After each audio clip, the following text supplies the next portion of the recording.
स्वरूप समझ में आया।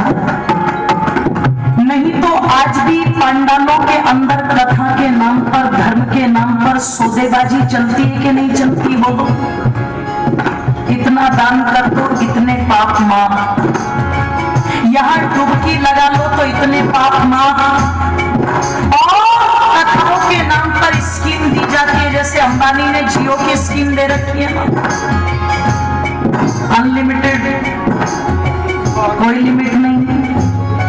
वैसे ही कुछ ढोंगी और पाखंडियों ने भी स्कीम दे दी, बोले एक बार ये कथा सुन लो तो तुम्हारी 36 पीढ़ियां, और भैया हमारी तो कुर्सी खाली मिलेगी क्योंकि कोई स्कीम नहीं दे रही।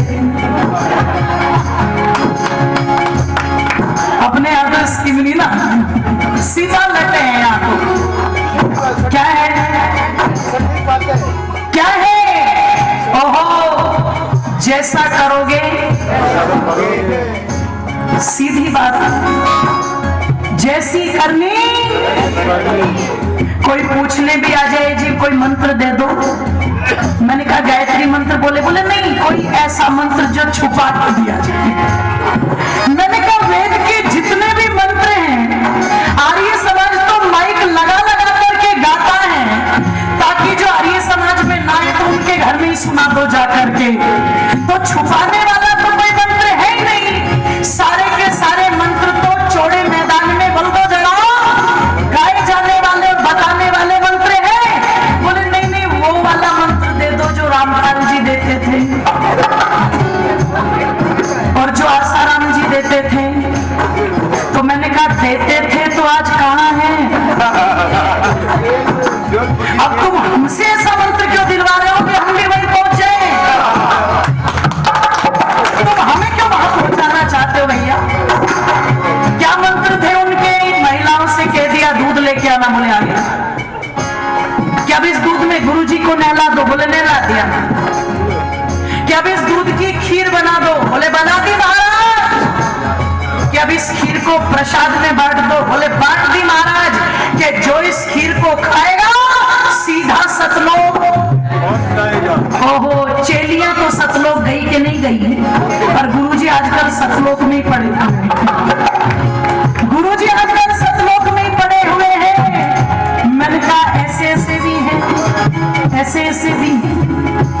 चिंतन करना, विचार करना। मैं कई बार सोचती हूँ, जब श्री राम जी का जन्म हुआ तो दशरथ जी ने सुमंत जी से कहा, सुमंत जाओ और हमारी जेल में जितने भी कैदी हैं सबको रिहा कर दो। सुमंत जाते हैं और वापस आकर के कहते, महाराज दशरथ आपके आदेश का पालन नहीं हो सकता। प्रधान जी सुनना ध्यान से, आप क्या कहा?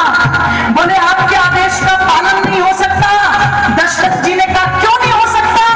अरे बोले कैदी तो तब छोड़े जब जेल में कोई हो,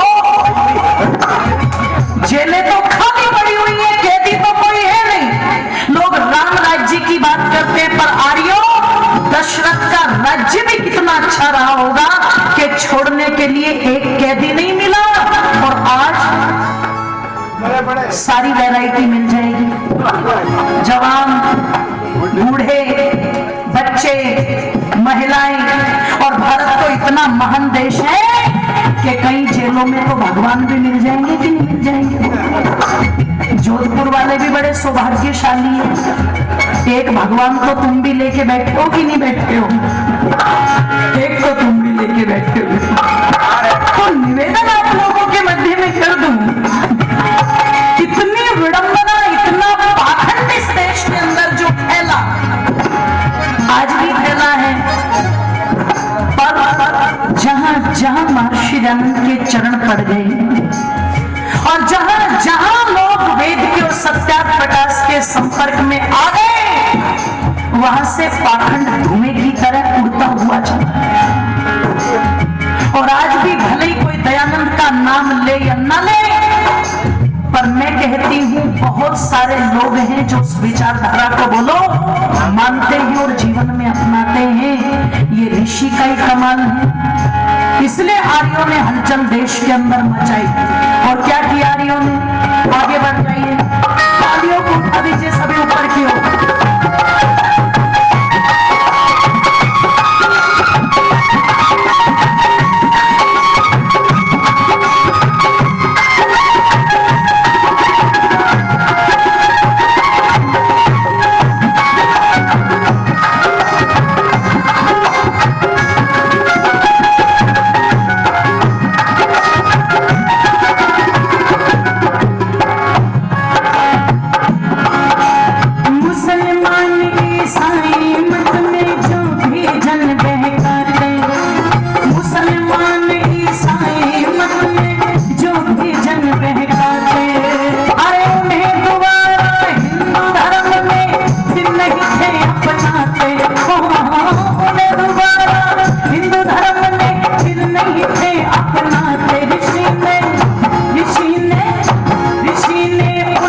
महिमा